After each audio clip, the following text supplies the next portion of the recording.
Some places in the Appalachian Mountains are better left forgotten. In this special collection, you'll hear real-feeling horror stories from hikers, campers, and travelers who witnessed things they still can't explain. From distant eyes, in the trees, to strange figures on back roads and the silence that follows them home. Every account feels possible. Every detail is grounded in the real. So turn off the lights, settle in, and if you're new here, don't forget to subscribe. To Creepy Souls, you won't sleep the same after this. We were 5 friends on a long-delayed camping trip. No phones, no schedules, just 3 days near an old coal town called Brinsley Hollow. Weston picked the place, said his granddad worked those hills before the mine shut down. There was a clearing past the river where the miners used to hold gatherings. Perfect for a fire and some cheap whiskey, he said. It was remote. Real remote.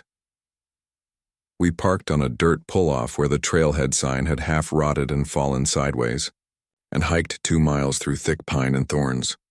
Nothing out there but the smell of wet moss and burnt leaves, the kind of silence that presses into your ears. We set up camp by late afternoon, 3 tents around a makeshift stone ring. Weston chopped branches while Lyle and Ben dragged down logs from the slope. I wandered a bit, just needed a breath. There was a narrow path behind the site, overgrown and forgotten.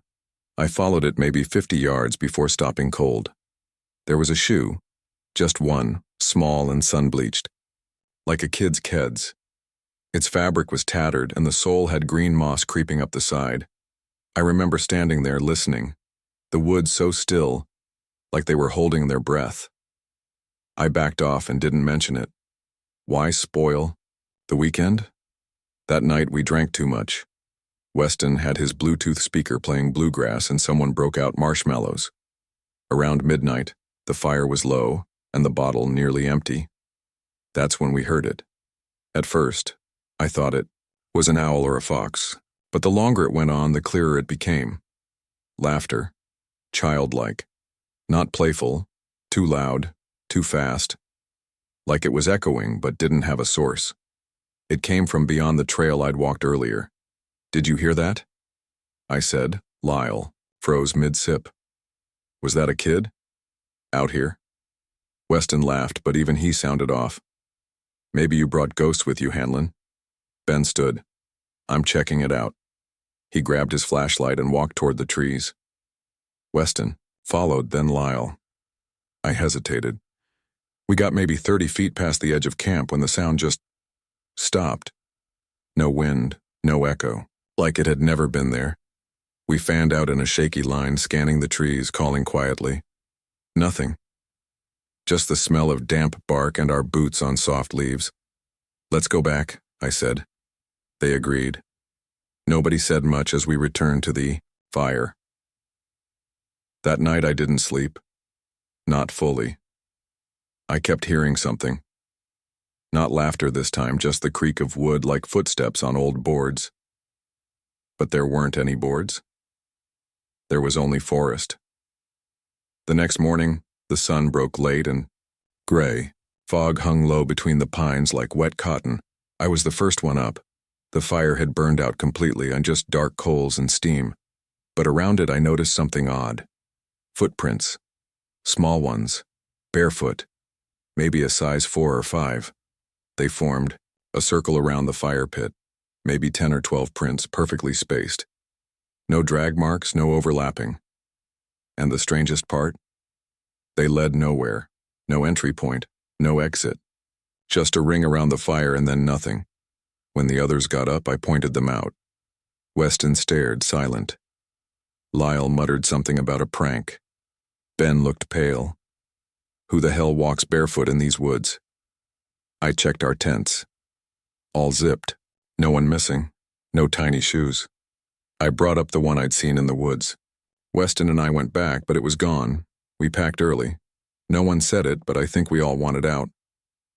It started raining on the hike back. Not heavy, just a cold mist that clung to our jackets and fogged our glasses. I kept thinking I heard footsteps behind us just off the trail, but when I stopped, it stopped. 2 weeks later, Ben moved out of town. Lyle won't talk about it. Weston texted me once, said his granddad used to tell stories about Brinsley Hollow, that it was shut down not just because the mine went dry, but because people started going wrong. Families moving into the hills, keeping to themselves. Said the laughter wasn't new. I still don't sleep well. Sometimes I wake up and swear I hear it again. Fast, breathless giggling, right outside the window. But when I look, there's only fog, and sometimes tracks in the mud, smaller than mine leading nowhere. I hike alone. Not for the thrill, not to chase some mountain high like the guys on YouTube. For me, it's quieter than grief. I lost my brother last winter. He used to hike with me. Same boots, same gait. Now it's just me. This time, I picked a stretch of old ridge trail near the Tennessee-North Carolina line. The ranger station didn't even have it on the current maps. One of the older volunteers called it the Crowback Spur, said it had washed out in the 80s and never drew much foot traffic anyhow. That's exactly why I chose it. The trailhead was a bent metal sign half-eaten by rust. No one else parked nearby. Just my truck, some mud, and trees that leaned a little wrong, like they'd grown without much light. By the first afternoon, I was 6 miles in, no service, no sounds but the damp crackle of leaf litter under my boots. The air smelled like rot. Not bad, just old. Wet bark, soft pine, crushed mushrooms. I stopped at a dry ridge under a ring of dead sycamores. There was a small clearing just big enough for my tent.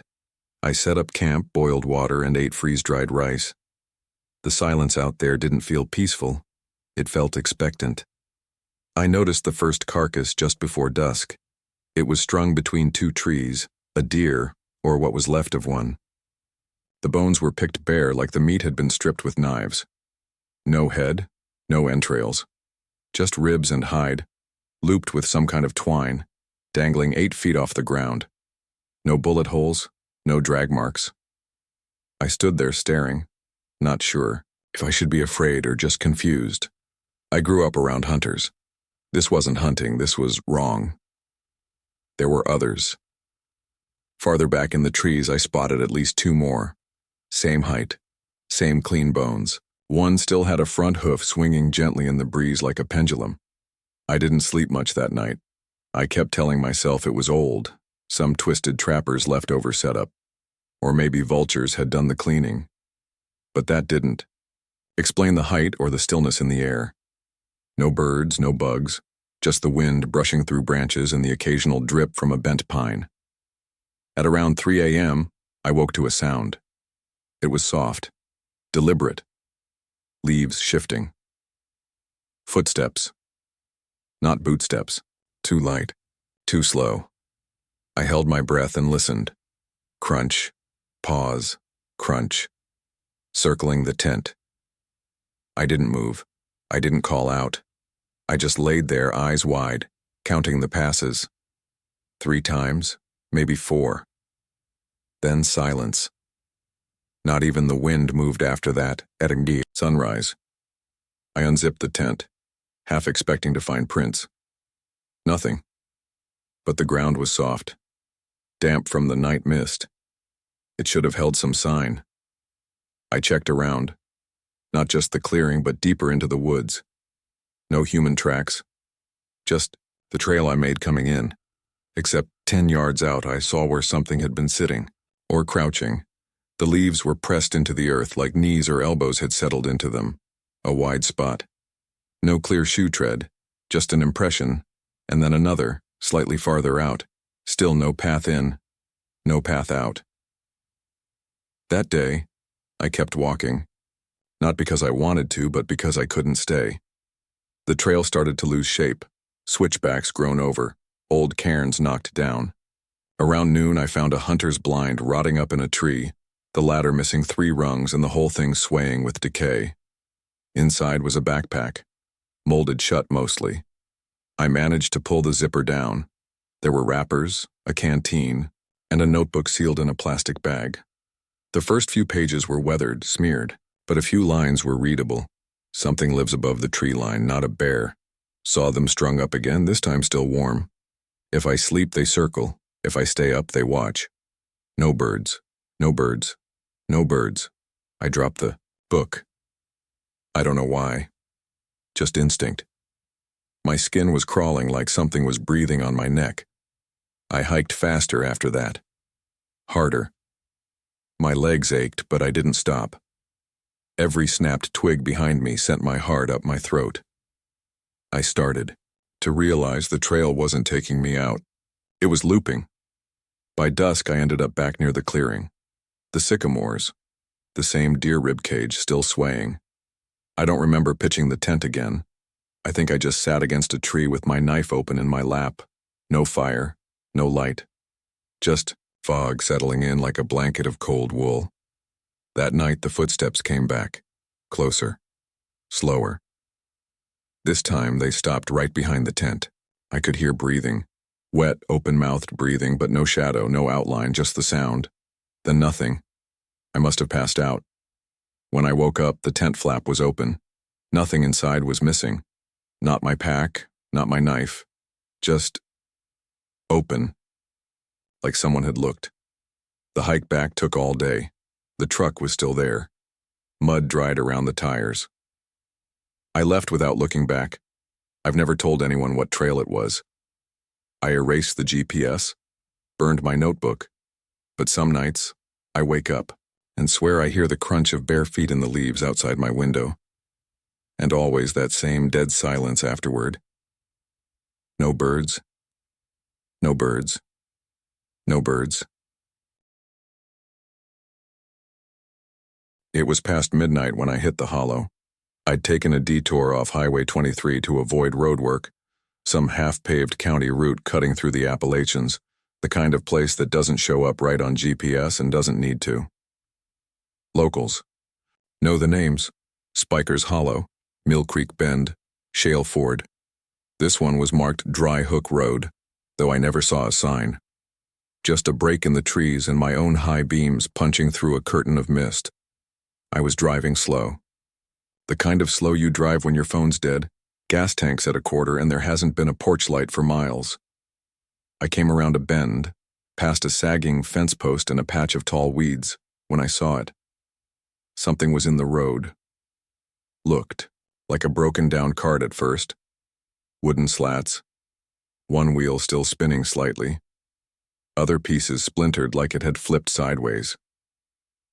My headlights caught the sheen of rusted metal and something darker, like grease. Or blood. I stopped the car, no cell service, no houses in sight. I just sat there for a second, motor idling, thinking maybe it was nothing, or maybe someone needed help. But no one moved. I opened the door.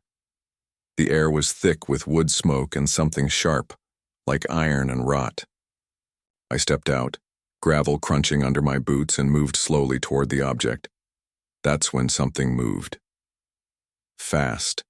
A shape, low to the ground, darted from beneath the wreck and into the ditch beside the road. I only caught the blur of limbs bent too tight, skin the color of mud, eyes too dark. It made no sound except the scrape of dirt and rock as it disappeared into the brush. I froze. Goosebumps crawled up my arms. The quiet was suddenly too complete, and then I looked up, across the tree line. There were people there, not standing, crouching, tucked between the trunks, dozens of them. Still as rocks, but not natural. I wouldn't have seen them if not for the faint shine of skin and the glint of moist eyes. They weren't hiding. They were waiting. Watching me. I backed toward my car, trying not to run. I didn't want to give them a reason. The cart wasn't broken. Not really. Up close, I could see the wood was placed. Ropes looped underneath, and one wheel had been yanked off clean. A setup. A trap. My door handle stuck for a second before I yanked it open. I slid inside and slammed it shut, locked everything. The figures didn't move, but I swear I heard breathing from the trees, low and wet. I didn't look back again. I turned the wheel, eased around the wreck, and drove the rest of the way with my eyes on the fog ahead. I should have reported it. I know that, but by the time, I found a town, a gas station with a blinking open sign and a rack of stale jerky. I couldn't think straight. My hands were shaking too badly to hold my phone charger. I sat there in the lot for half an hour just trying to breathe. Told myself I imagined it.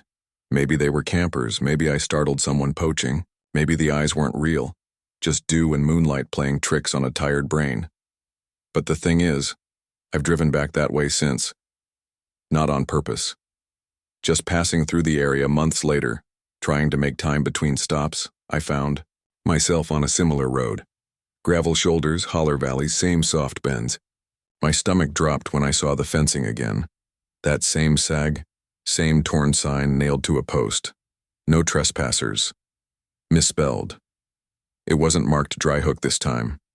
Sign just said, still land. There wasn't a cart, no smoke. Just the same, unnatural silence. Birds stayed out of that stretch. Even the bugs seemed to avoid the place.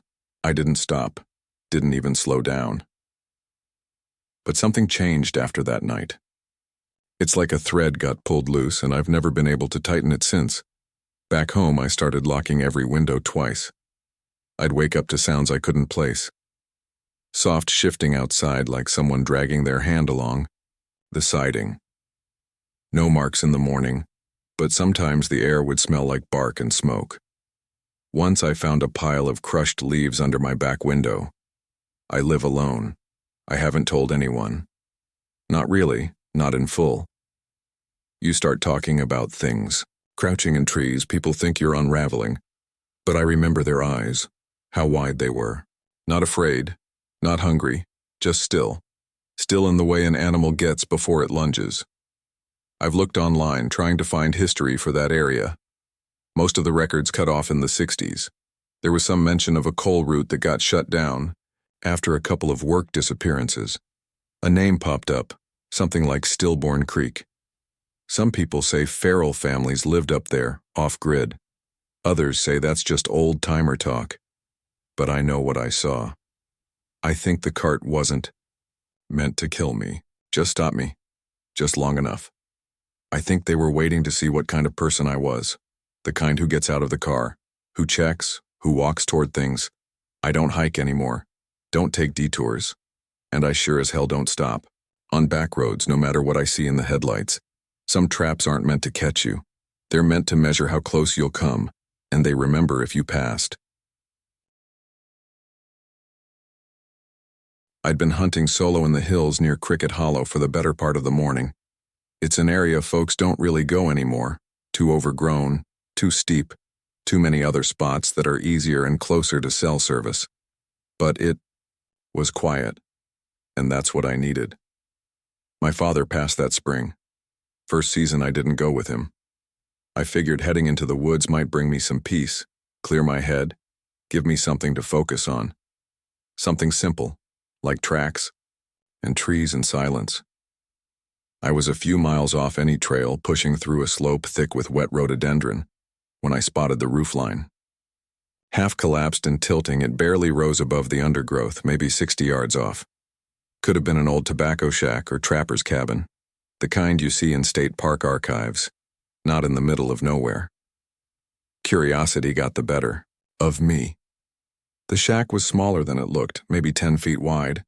Boards curled outward like old skin, and moss grew up the west wall like ivy. The roof had caved on one side, but the other still held. I stepped onto the porch, if you could call it that. 3 boards and a nail sticking up like a warning. The door was open. Inside it smelled like wet hide and old ash. There was no electricity, just a rectangle of dim light cutting through a back window. Dust hung in the air, thick and slow, like it didn't want to leave. There was a fire pit in the center, stones set in a haphazard ring. What stopped me cold was the ash inside it, still warm, not steaming, but warm enough to feel the difference when I hovered my hand. Someone had used it. Recently. I stood still for a long time, listening. Not even birds out there. Just the soft tap of dripping water on leaves somewhere behind the shack. I thought maybe I should leave, but my eyes caught something in the corner. Bones. Small. Sun-bleached. A pile of them near the wall. Clean. Arranged. At first I thought they were scattered by an animal, but then I saw the carvings. The ends had been shaped, hollowed like whistles or filed to a point like awls. One was looped with twine as if someone had tried to make a handle out of it. I stepped back, heart thudding. That's when I saw the clothes. In the far corner, slumped like a forgotten scarecrow, was a pile of fabric.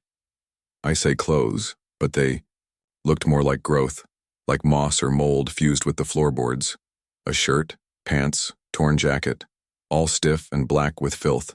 Not placed, just abandoned. But somehow it didn't feel like no one had worn them. It felt like someone never left them. I turned to leave, ready to get out and hike back down the ridge. That's when I saw the window. 2 handprints, pressed from the inside, greasy, smeared, fresh, right in front of where I had been standing minutes before, and I hadn't seen anyone. I stepped out of that shack like my legs didn't belong to me. The woods were too quiet. No bugs, no birds, just the low groan of wind somewhere higher up the ridge, bending through dead trees. I walked 30 paces before turning around. The shack looked like it had sunk even lower, like it was waiting, watching.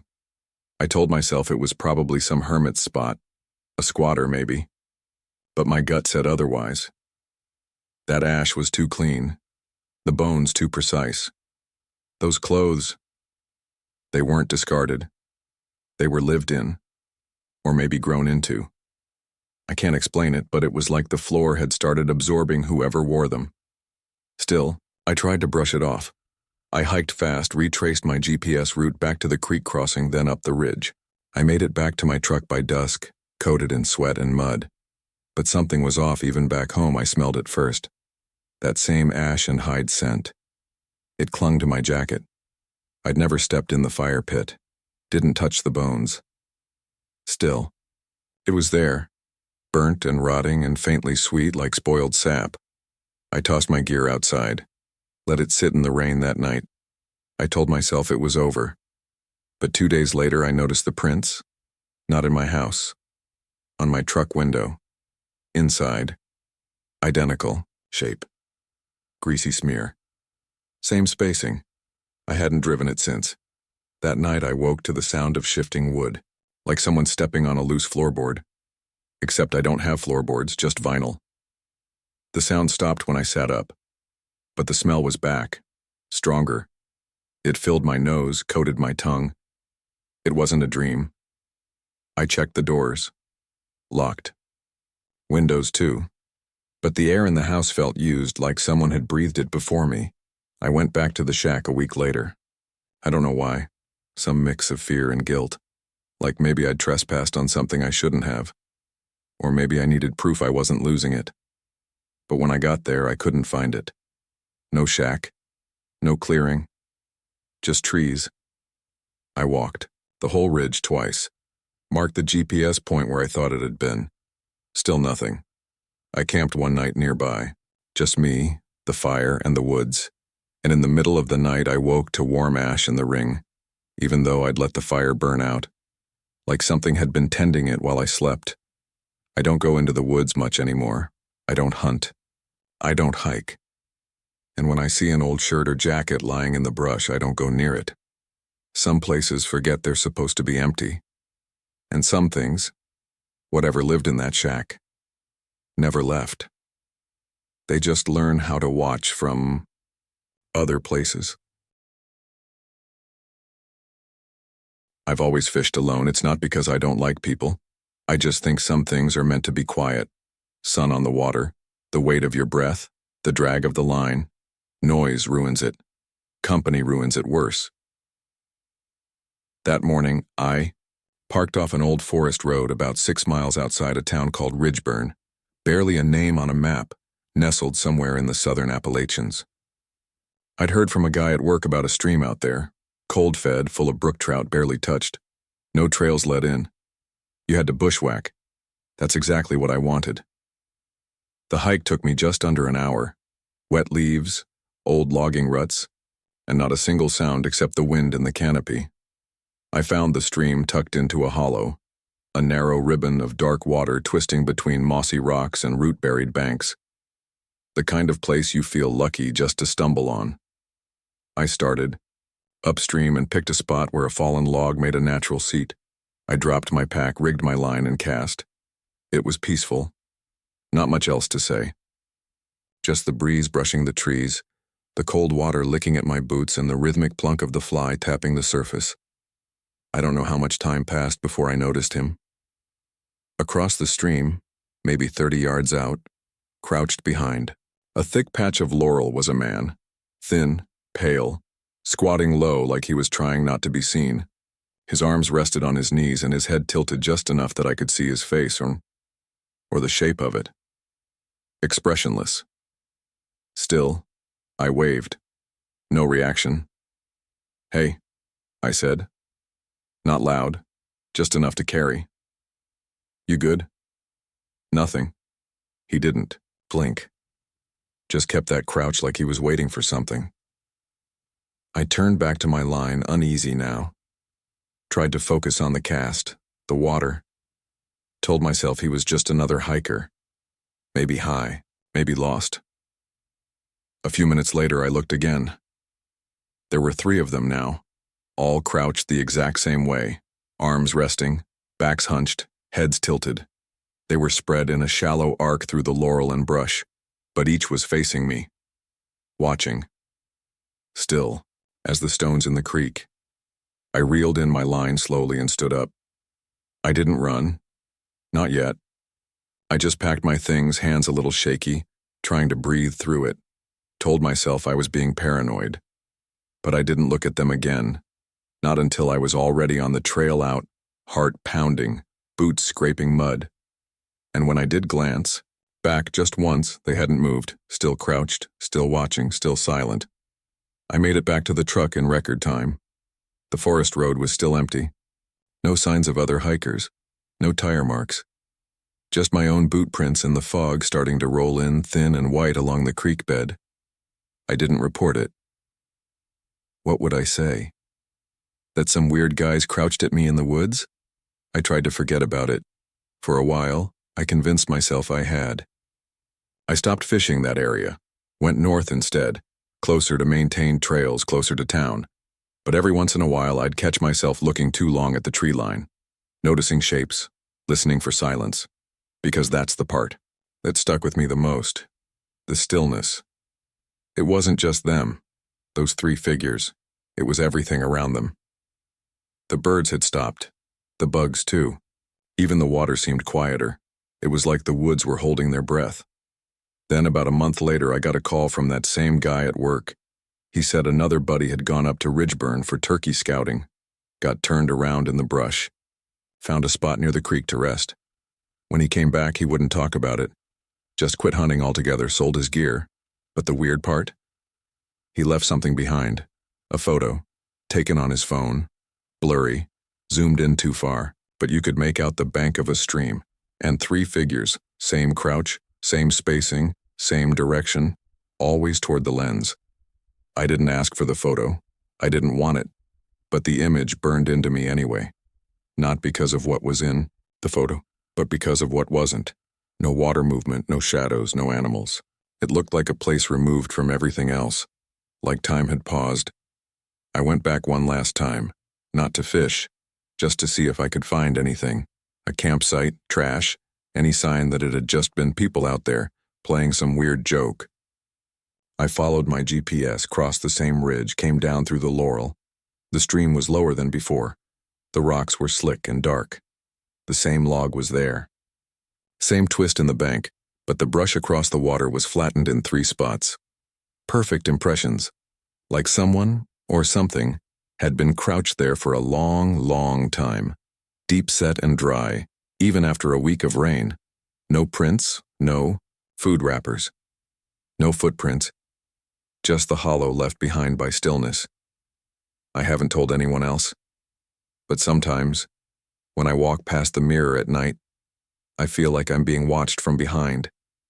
Like something low and pale is crouched, just out of frame, waiting for me to turn around. I don't. I keep my eyes forward, I keep walking, and I never go near that stream again. I wasn't trying to get lost, I was trying to clear my head. It had been a long week.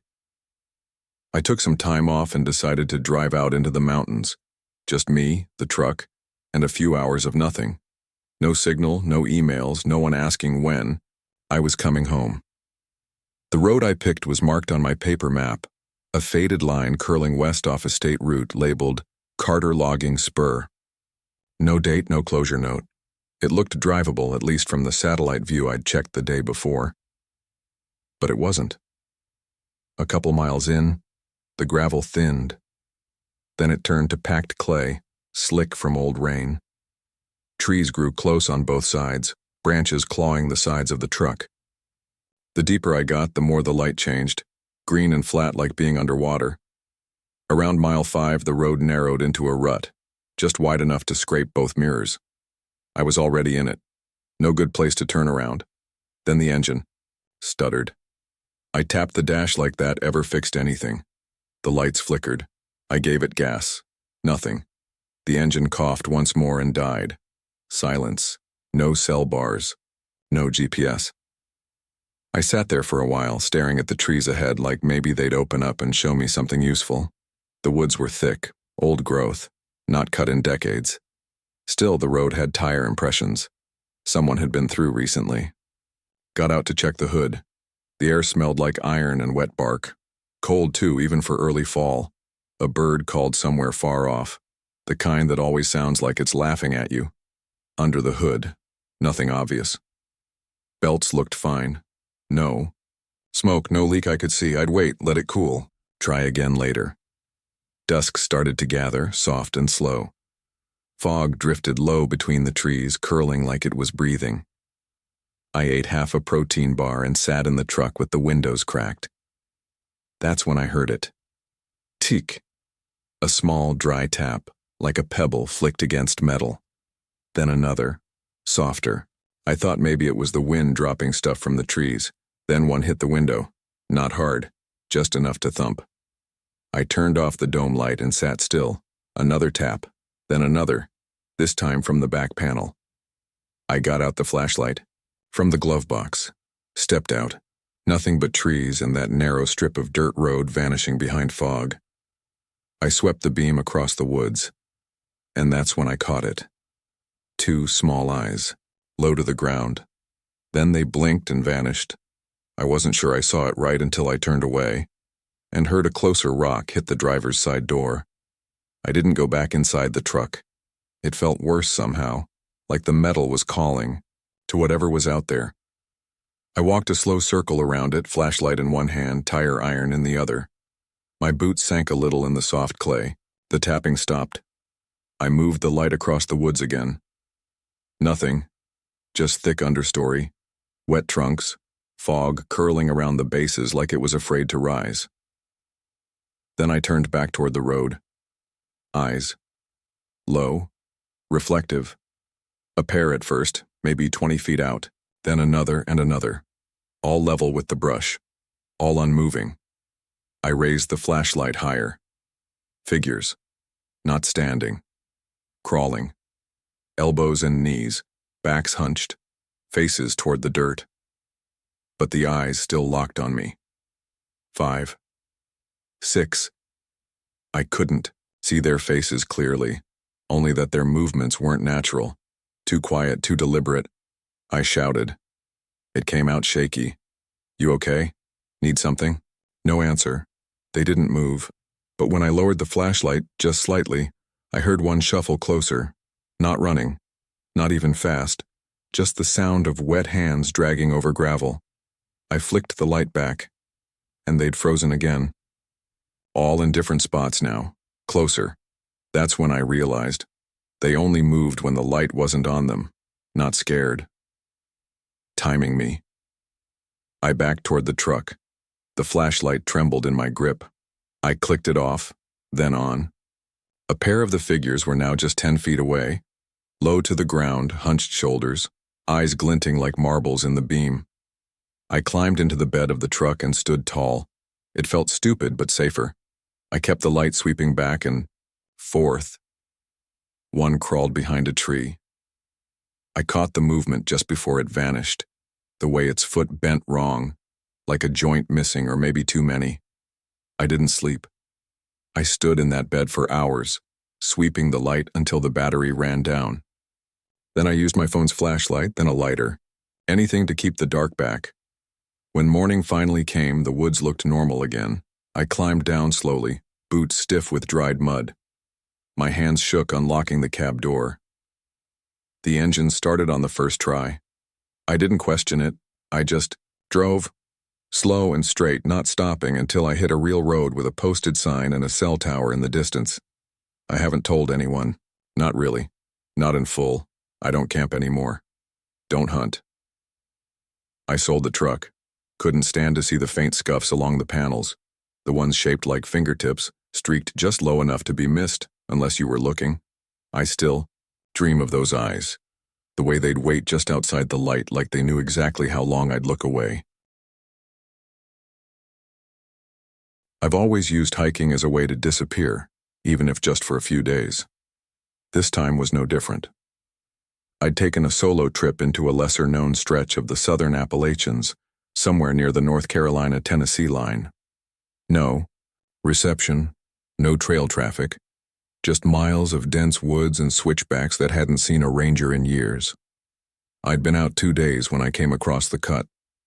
It was barely a path, just a thin, deliberate gash in the underbrush, headed downslope, away from the main trail. Not marked on my map, not flagged with tape or cairns, but the brush had been parted by something sharper than deer hooves. It was a clean line through bramble, too straight to be natural. I stopped, drank water, watched the woods. It didn't feel dangerous.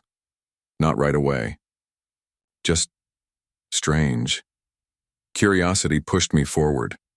I left my pack against a pine and stepped into the gap. The ground beneath was soft but uneven, like it had been cleared once, long ago, and then forgotten.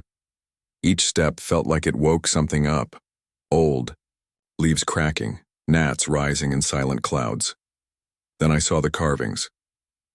At first, just one. An eye, cut into the bark of a beech tree. Then another 10 feet ahead. Not symbols, faces, crudely done but detailed like someone had taken time to shape each one. Hollow expressions, mouths slack, some wide-eyed, some grimacing. The longer I looked, the more I found. They weren't random. They formed a kind of sequence facing inward toward the trail, like they were watching the narrow cut as it stretched forward. And there were tally marks, clustered in 5s, sometimes 10s, dug deep into the trunks beside the faces. Some trees had dozens.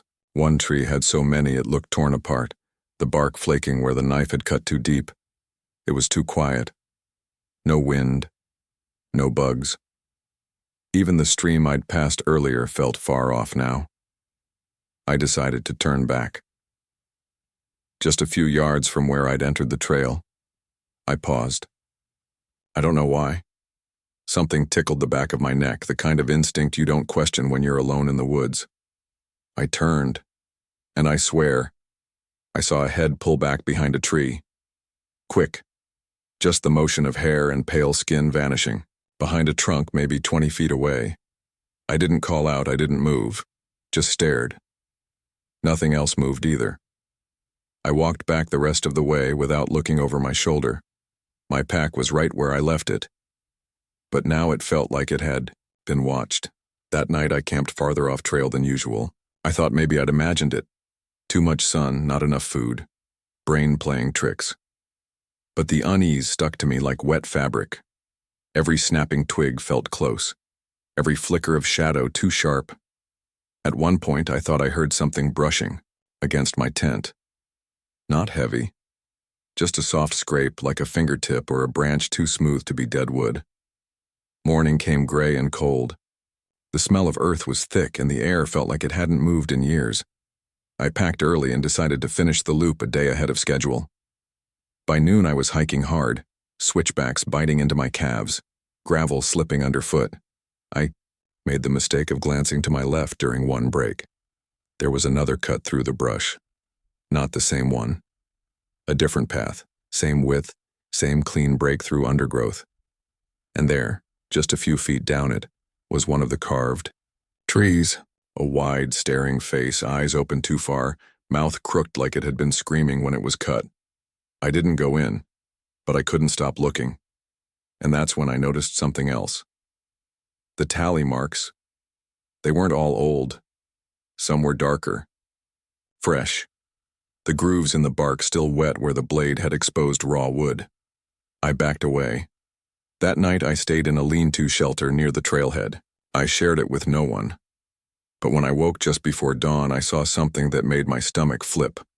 Right there on the inside wall of the shelter, etched shallowly into the wood, just above where my head had rested, was a set of 5 tally marks, new, clean. And below them, a single line. 15. That was the number of trees I'd counted along that first path. 15 faces, 15 sets of tallies, and I wasn't the one who carved that last set. I left before the sun fully rose. Never reported anything. Never told the rangers. But every now and then, I wake in the middle of the night with the smell of bark and rot in my nose and the feeling that someone is standing just outside my bedroom window watching. I've always preferred the back roads. There's something about skipping the interstates, letting the GPS reroute through narrow mountain passes and 2-lane roads choked with kudzu and pine. Less noise, less pressure. That night I was cutting across eastern Kentucky on my way to a cheap motel outside a place called Pine Creek Hollow. I'd driven that stretch a few times, part of my sales route, but not at night and not in that kind of fog. It drifted low and clung to the asphalt, thick as breath. My high beams barely cut through it. The road was empty. No other cars. Just tree line on both sides, steep shoulders and switchbacks, and an uneasy quiet that started to press against the windows. Then I saw him. At first, I thought it was a post or maybe a deer, frozen in the mist. But as I crept closer, the shape sharpened. It was a man, standing perfectly still on the shoulder, not moving an inch. His clothes looked pieced together. Fragments of flannel, canvas, even what looked like burlap. His hair hung straight over his face, long and soaked from the mist like he'd been standing there a while. I slowed. My first thought was that he needed help. Maybe he'd been walking and got turned around. Maybe he was hurt. His arms just hung at his sides, palms open. I tapped the brakes, rolled the window down halfway. "You all right?" I called. No answer. No movement. My headlights hit him full on now. That's when I noticed what was behind him. In the ditch, just behind the slope of the shoulder, were others, crouched low. 5, maybe 6 of them. I couldn't see their faces. Their bodies were bent in strange ways, hunched like animals. Their clothes the same patchwork of stitched rags.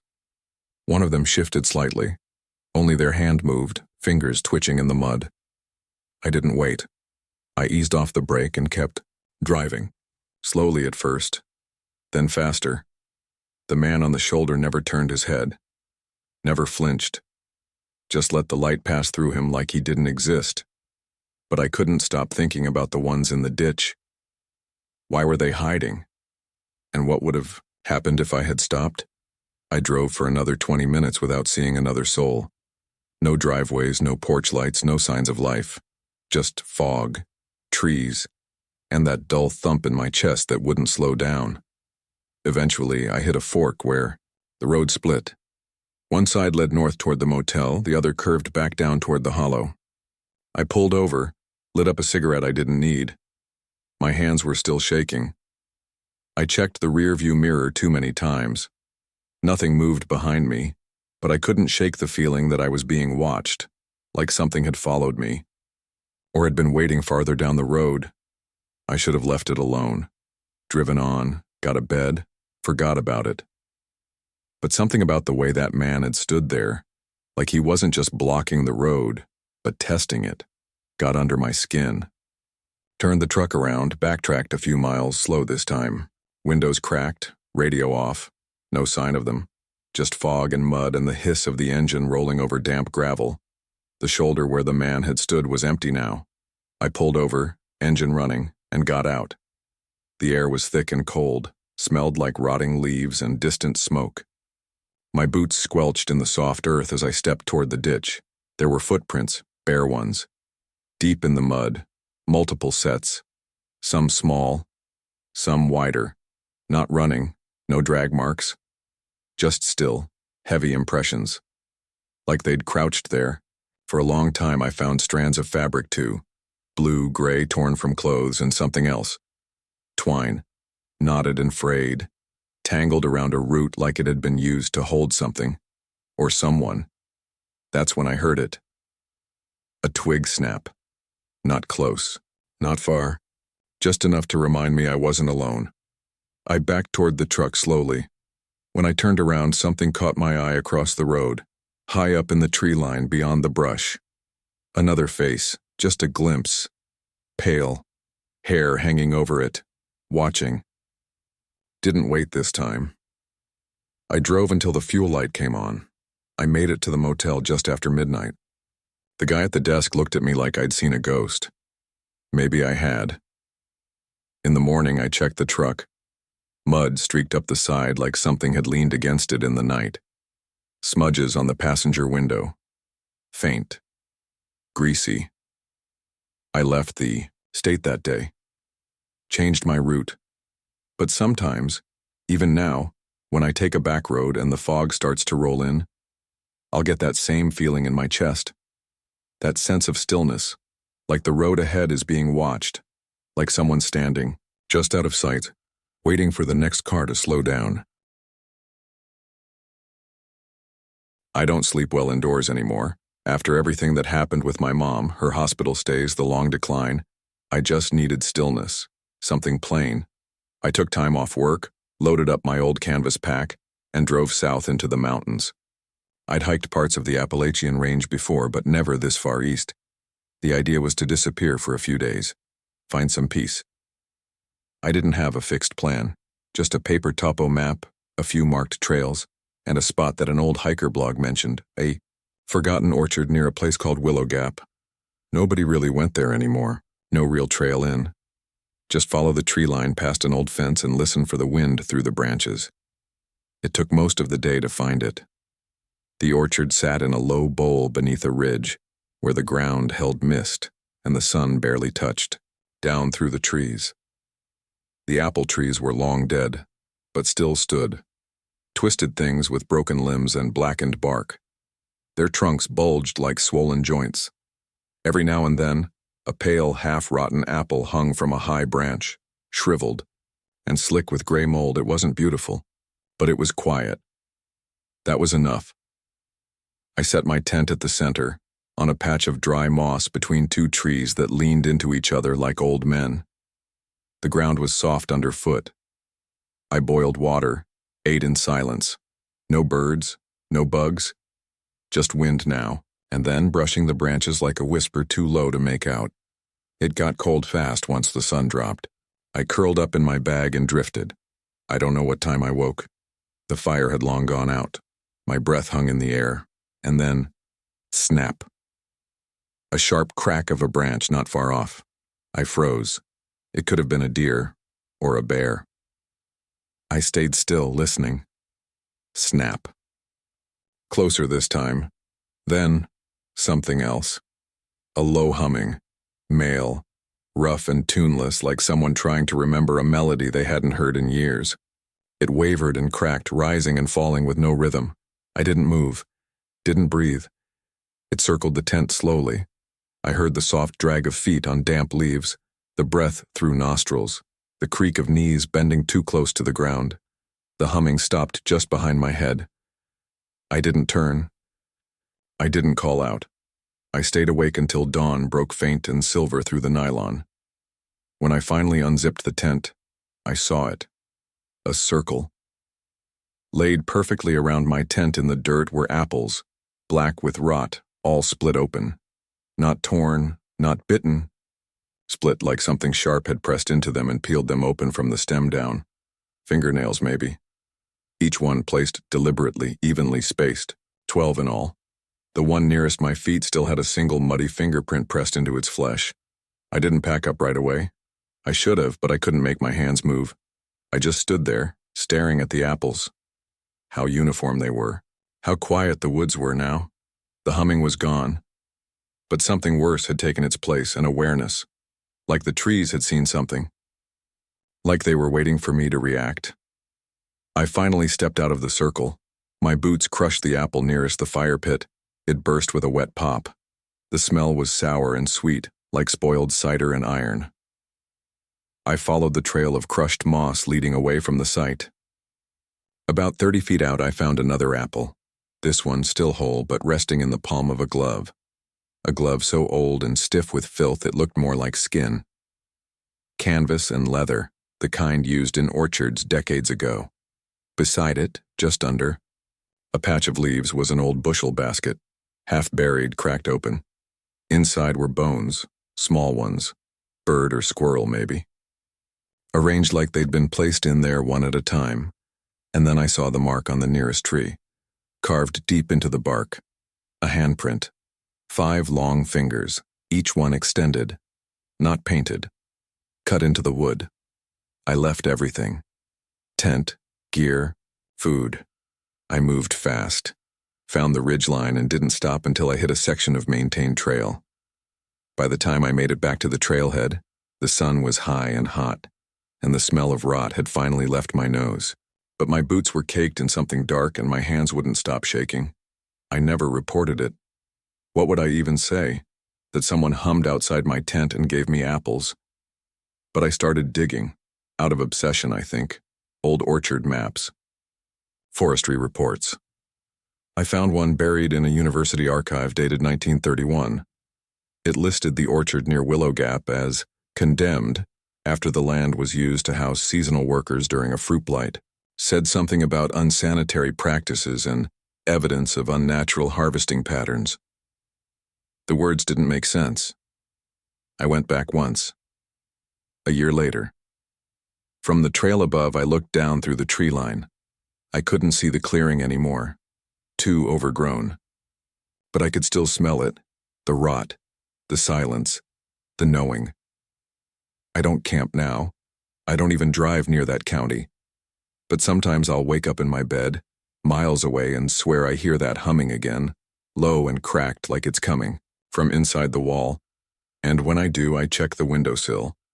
Once there was something waiting, a single apple, split neatly down the middle.